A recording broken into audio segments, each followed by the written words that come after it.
From the Civil War to early in the 20th century, Berea College was a lone bastion for equality, whites and blacks learning side by side. Then, in 1904, the Kentucky legislature passed the Day Law, dictating segregated schools. Initially, with the Day Law, it was felt that all was lost. When the U.S. Supreme Court upheld the law in 1908, Berea College began searching for an alternative. You have to really respect the wisdom of Berea College. In 1912, the college opened Lincoln Institute, a boarding school for high school-age black students. This was just a godsend.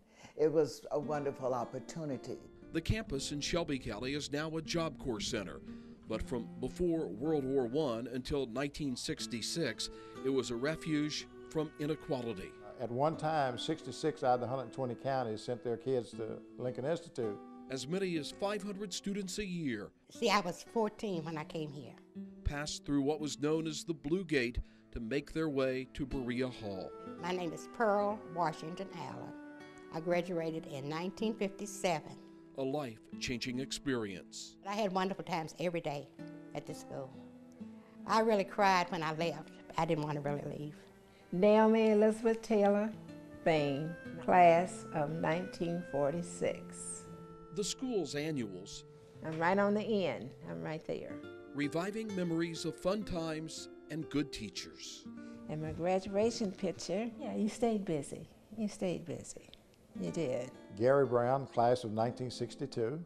By the time I got here, I was the seventh one from my family to attend Lincoln. When I left here with a feeling of independence that I could do just about anything. For many of these students, segregation was just something they grew up with. It didn't bother me because I knew what I could do and what I couldn't do.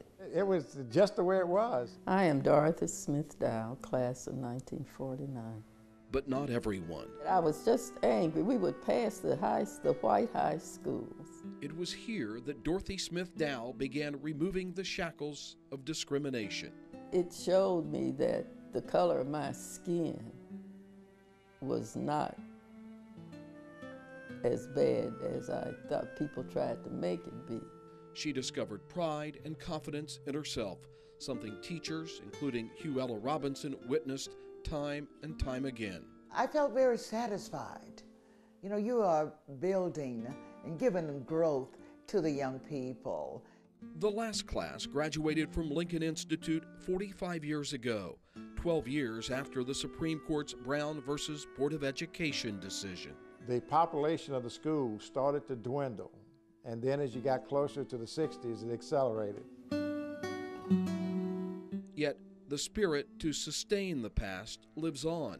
Larry McDonald is the Lincoln Foundation's president. It's important to maintain the legacy because the history of Lincoln Institute is incredibly rich.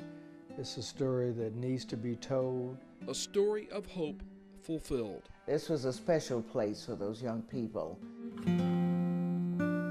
With photographer Chris Woosley, I'm Greg Stottlemyre on Kentucky's Backroads.